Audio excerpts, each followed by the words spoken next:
আজকে আমাদের ডিনারে কি আছে দেখো, বিরিয়ানি, মাটন বিরিয়ানি। দাঁড়াও ঢালি, এই ঢেলেছি। এই দেখো,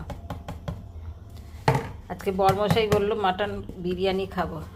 চলো, আমার তো বিরিয়ানি ভীষণ পছন্দ, তাই জন্য আমি আর না করতে পারলাম না। এই দেখো মাটন, ছেলেরটা চিকেন আর আমাদেরটা মাটন।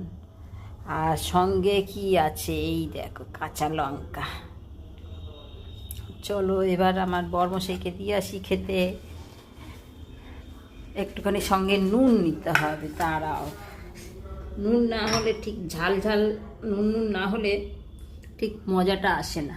এই দেখো সঙ্গে নুন নিয়েছি, আমার তো নুন চাই, নুন ছাড়া আমি খেতেই পারবো না। চলো এবার বরমশাইকে দিয়ে আসি, বরমশাই কী বলে।